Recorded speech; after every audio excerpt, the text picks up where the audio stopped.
peacemakers of Christo. அப்ப நீ ராஜாவாக மாற வேண்டும், ராஜாவாக மாற வேண்டும். ராஜாவாக நீ உன்னுடைய உருவாக்கத்துல, உன்னுடைய கிரியேஷன்ல நீ வாழணும், உன்னுடைய லிமிட்டேஷன்ல வாழணும், உன்னுடைய அந்த 4 செவுத்துக்குள்ள வாழணும். ஆனால் நீ என்ன நினைக்கிறாய்? இன்னைக்கு உலகத்துல பெரிய ஒரு பிரச்சனை என்னன்னா, you are not self sufficient, you are not satisfied with yourself. நீ உன்னிலேயே திருப்தி அடைவது இல்லை, நீ அடுத்தவனை பார்த்துதான் நீ திருப்தி அடைகிற. ஒருவேளை தெய்வ பிள்ளைகளே, ஒரு சின்ன ஒரு எடுத்துக்காட்டு என்னவென்றால், இன்னைக்கு உனக்கு 10 லட்சம் ரூபாய் வேணும், உனக்கு 10 லட்சம் ரூபாய், உன்னுடைய ஆழ்ந்த குறிக்கோள் 10 லட்சம் ரூபாய், உன்னுடைய ஆசை 10 லட்சம் ரூபாய், உன்னுடைய ஃபியூச்சர் 10 லட்சம் ரூபாய், உன்னுடைய எதிர்காலம் 10 லட்சம் ரூபாய். அப்ப you desire for only that 10 lakhs.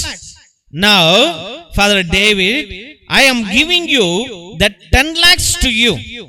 I am giving you that 10 lakhs to you. நான் உனக்கு அந்த 10 லட்சத்தை கொடுத்துறேன். ஆனால் உன் பக்கத்துல இருக்கிறவங்களுக்கெல்லாம் நான் 20 லட்சம் கொடுக்கிறேன், நான் 20 லட்சம் கொடுக்கிறேன். அப்ப உன் 10 லட்சம் உனக்கு வந்துருச்சு. ஆனா உன் மனசு என்ன சொல்லும்? ஐயோ, சுத்தி இருக்கிறவங்களுக்கு எல்லாம் 20 லட்சமா, அவனுக்கு 20 லட்சம், அவனுக்கு 20 லட்சம், அவனுக்கு 20 லட்சம், அவனுக்கு 20 லட்சம் கொடுக்கிறாரு, அப்ப நம்மளும் 20 லட்சம் கேட்கலாம். அப்படி என்ற எண்ணங்கள் தான் உனக்கு வரும். You are not satisfied with yourself. தெய்வ பிள்ளைகளே, நம்ம குடும்பத்துல இருக்கிற அந்த ஆசைகளையும் அந்த ஒரு பகிர்வையும் நாம் நமக்குள்ளாய் திருப்திப்படுத்தி கொண்டால், நாம் ஒரு இமேஜினேஷன் வேர்ல்டுக்குள்ள போக தேவையில்ல, ஒரு கனவு உலகத்துக்குள்ளாய் நாம் அடிக்கடி சென்று விடுகிறோம். அதான் பிரச்சனையே வருது. அதுக்குதான் அங்க அந்த பாம்பு ஆனது ஒரு இமேஜினேஷன் வேர்ல்ட கிரியேட் பண்ணுது. இமேஜினேஷன் கனவு உலகத்தை அந்த மனசுக்குள்ள உருவாக்குது. இன்னைக்கு நிறைய பேர் டிப்ரெஷன்ல போறான், பிரிஞ்சு போறான், சண்டை வருதுன்னா டிப்ரெஷன்ல போறதுன்னா கனவு உலகத்துல போற. நீ கனவு காண்ற நிறைய. You are not self, you are not your self. நீயாக இல்லை. அதான் பிரச்சனை தெய்வ பிள்ளைகளே. கனவு உலகத்துக்குள்ளாய் நாம் அதிகமாக வாழ்கின்றோம். ஒரு பிள்ளைங்கள் எல்லாம் அந்த செல்போனை பார்த்துக்கிட்டே இருக்குது, ரீல்ஸை பார்த்துக்கிட்டே இருக்குது. You are collecting information, you are collecting information which is not connected to you. நீ எந்த இன்ஃபர்மேஷனை நீ வாங்கிக் கொள்கிறாயோ, உன் உள்ளத்துக்குள்ளாய் செல்லுகிறதோ, அந்த இன்ஃபர்மேஷன் உன்னை சார்ந்தது அல்ல. It's not connected to you, but you get the information into yourself, and what you do, you create a new world with that information, connecting yourself. தெய்வ பிள்ளைகளே, நீ ஒரு நியூஸை வாங்கி உள்ள வச்சுக்கிற, அந்த நியூஸை வச்சுக்கிட்டு நீ ஒரு உலகத்தை உருவாக்குற, அந்த உலகத்துக்குள்ள ஒன்ன நீ சேர்த்துக்கிற. அப்ப நீ எந்த வாழ்க்கை வாழ்கிறாய்? ஒரு கனவு வாழ்க்கை, which is not reality, which is not reality.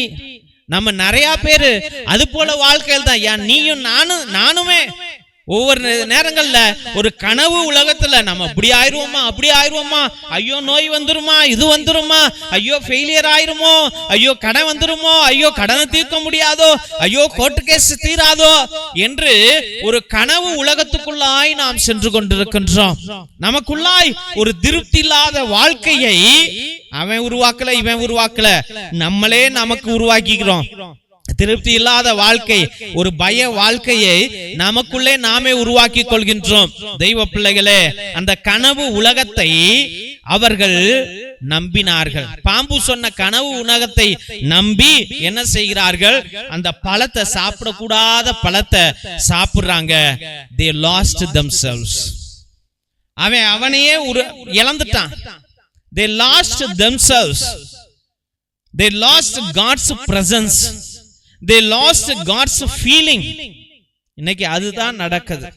பாவம் எப்படி எந்த நேரத்தில் உன்னுடைய உள்ளத்துக்குள்ளாய் வருகிறதோ, I get away from the Lord's presence. நான் கடவுளுடைய பிரசன்னத்திலிருந்து தூரமாய் போகின்றேன். ஆதாமும் ஏவாளும் அப்படிதான் ஆகி போனார்கள். தெய்வ பிள்ளைகளே, இன்னைக்கு பலவிதமான பிரச்சனைகள் குடும்பத்தில் வருகிறது என்றால் அந்த கனவு உலகத்துக்குள்ளாய் செல்வதுதான்.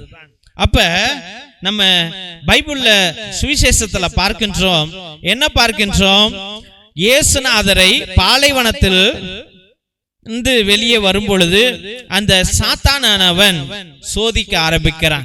40 நாள் உபவாசம் இருந்து 40 நாள் ஆண்டவருடைய பிரசன்னத்தை உணர்ந்து அவர் வரும் பொழுது, ஐயா உனக்கு அப்பந்தா அப்படி என்று உடல் ஆசையை மூட்டுகிறது. இன்னைக்கு உடல் ஆசைதான், இச்சை தான், காமம் தான் நமக்கு பெரிய ஆப்பாக மாறுகிறது. உடல் ஆசை, நிறைய சாப்பிடணும் என்று நிறைய ஆசை நமக்குள்ளாய் வந்து கொண்டிருக்கிறது. இரண்டாவதாக, இங்கிருந்து நீ குதித்து உன்னையே நீ நிரூபித்துக் கொள் என்று. இன்னைக்கு நிறைய பேரு எது நமக்கு சாத்தியம் இல்லையோ, எது நம்மளால முடியாதோ அதை செய்ய முயற்சி எடுக்கின்றோம். நம்மளுடைய லெவல் என்ன, நம்ம எவ்வளவு தூரம் போக முடியும், இந்த தொழிலை தொடங்கினா கரெக்டா, இல்ல இந்த திருமணத்தை செஞ்சா கரெக்டா, இல்ல இந்த குழந்தைய இந்த ஸ்கூல்ல படிக்க வைக்கலாமா, இது நம்மளால முடியுமா, நம்மளால முடிகிற அளவுக்கு தான் நம்ம எட்டனமே ஒழிய நம்மளால முடியாத ஒன்றுக்கு நீ ஆசைப்பட்டு நீ கீழே விழுந்து விடுகின்றாய், அவமானப்படுகின்றாய், தோல்வி அடைகின்றாய். தெய்வ பிள்ளைகளே, இன்னைக்கு ஒரு சாதாரண ஒரு எடுத்துக்காட்டு எடுத்துக்குவோம். பையன் பைக் வேணும்னு கேட்கிறான். அம்மாவோ அப்பாவோ கஷ்டப்பட்டு வாங்கி கொடுக்கறாங்க. இவன் பைக்கை மட்டுமா ஓட்டுறான்? பைக்க அது என்ன சல்லுன்னு ஒத்த வீல்ல ரேஸ்ல போறது, இல்ல கைய விட்டுட்டு போறது, இல்ல பைக்ல ஏறி நின்னுட்டு போறது, இல்ல பைக்ல பொம்பளை பிள்ளைங்களை ஏத்திக்கிட்டு போறது. பொம்பளை பிள்ளைங்களை ஏத்திட்டு போறது இன்னும் தப்பு கிடையாது. ஆனா எந்த நோக்கத்தோடு நீ ஏத்திட்டு போறியோ, இல்ல எந்தெந்த வேலையில ஏத்திட்டு போறியோ, இல்ல எந்தெந்த பொம்பளை பிள்ளைங்களை எங்கெங்க ஏத்திட்டு போறியோ, அதுதான் அங்க மேட்டர். அப்ப you are not riding the bike to construct your life, you are riding the bike to destruct your life, to destroy your life, to diminish your future. தெய்வ பிள்ளைகளே, அப்ப ஆசைப்பட்டு பைக்கை வாங்கின, அது எந்த நோக்கத்திற்காக நீ பயன்படுத்த வேண்டுமோ, எத்தனை நாட்கள் எத்தனை வருடங்கள் அதை பயன்படுத்த வேண்டுமோ நீ பயன்படுத்தணும். ஆனா பைக் வந்துருச்சுன்னு அடுத்த ஒரு வருஷத்திலேயே பழைய பைக் ஆயிடுச்சு. அம்மா இன்னொரு பைக் வாங்கி கொடுமான்னு வந்து பையன் கேக்குறான். அந்த ஒரு வருஷத்திலேயே 10 ஆக்சிடென்ட், ஒரு வருஷத்திலேயே 10 தடவை கீழே உளுந்து கிடக்குற, ஒரு வருஷத்திலேயே 10 தடவை பைக் போய் மோதி இருக்குது, ஒரு வருஷத்திலேயே 10 தடவை போலீஸ் கேஸ் ஆகிருக்குது. தெய்வ பிள்ளைகளே, இப்படிப்பட்ட திரும்பி திரும்பி நீ பாவத்துக்குள்ளாய் விழுகிறாய். பாவத்துல உழுறது பெருசு இல்ல, எந்திரிச்சிடலாம். ஆனா திரும்பி திரும்பி திரும்பி திரும்பி திரும்பி திரும்பி அதே பாவத்துக்குள்ளாய் விழுந்து கொண்டிருக்கிறாய் அல்லவா, அது தவறு அல்லவா?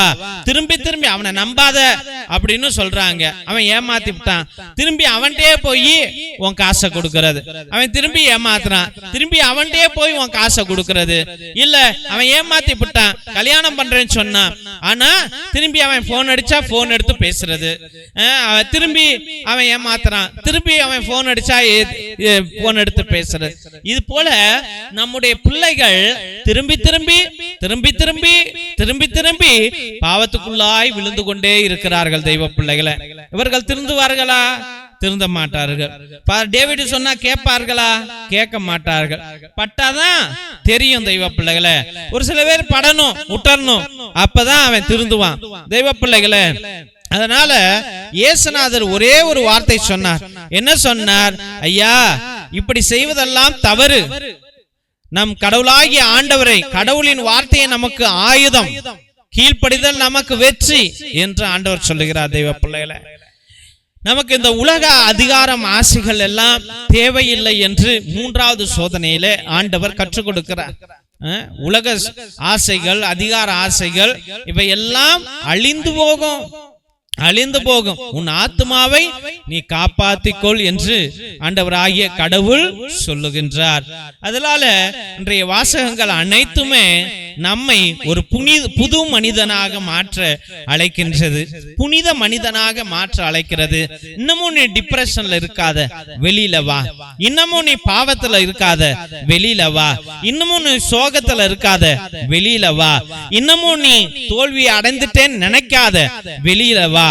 தேவன் நமக்காக உயிர் விட்டிருக்கிறார். அந்த ஒரு மனிதரால நமக்கு வெற்றி கிடைத்திருக்கிறது. அந்த இயேசு பிரானே நம்முடைய குரு, அந்த இயேசு பிரானே நம்முடைய மீட்பர், அந்த இயேசு பிரானே நம்முடைய காப்பர் என்று நாம் தொடர்ந்து ஜெபிப்போம். ஆமென். திருசிலுவை ஆசீர்வாதத்தை பெற்றுக்கொள்வோம். தந்தை ஆசீர்வாதத்தின் திருசிலுவை. திருசிலுவை உனக்கும் உன் குடும்பத்திற்கும் வெளிச்சமாய் இருக்கிறது. நரக சர்ப்பம் உனக்கு அதிபதியாக வேண்டாம். சாத்தானே அப்பாலே போ. அபத்தங்களை பிள்ளைகளுக்கு போதிக்காதே. நீ கொடுப்பது தீது, நீயே அந்த நஞ்சை உட்கொள். நற்கருணை ஆசீர்வாதத்தை பெற்றுக்கொள்வோம்.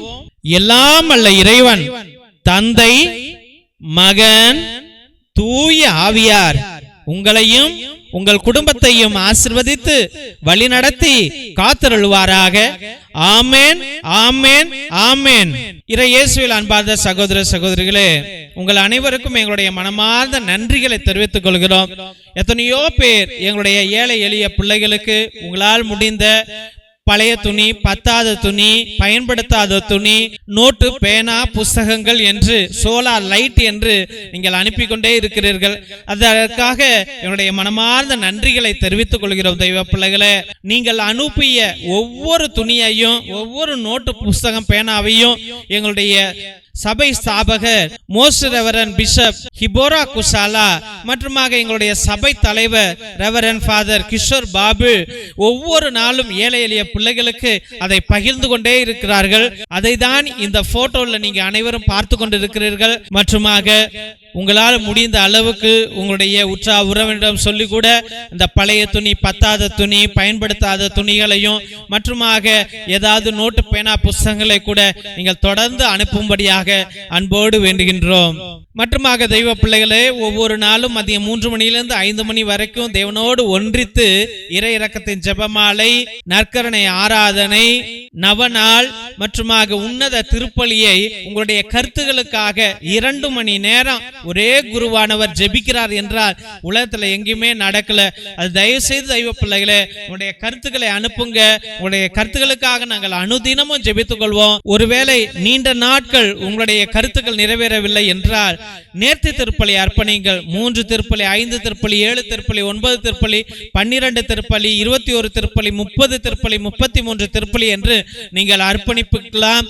உங்களுக்காக அனுதினமும் நாங்கள் ஜெபித்துக் கொள்வோம். 2 மணி நேரம் ஜெபிப்போம்.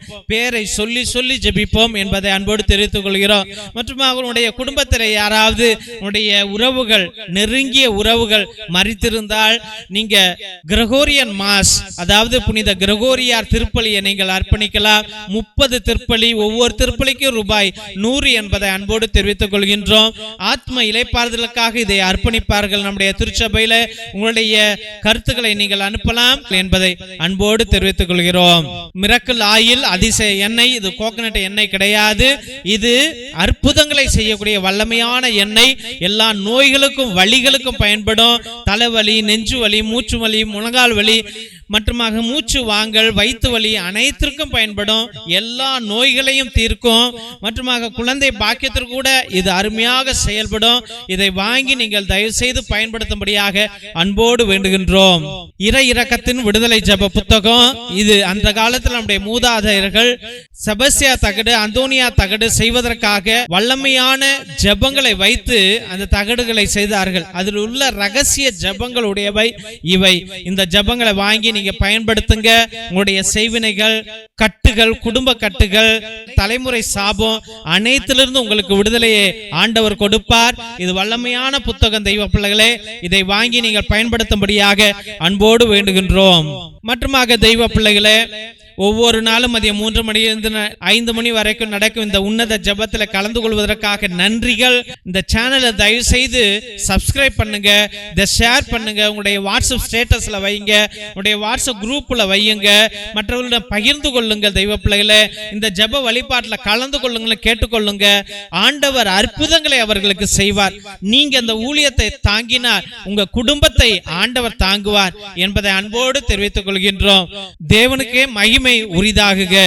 God bless you all.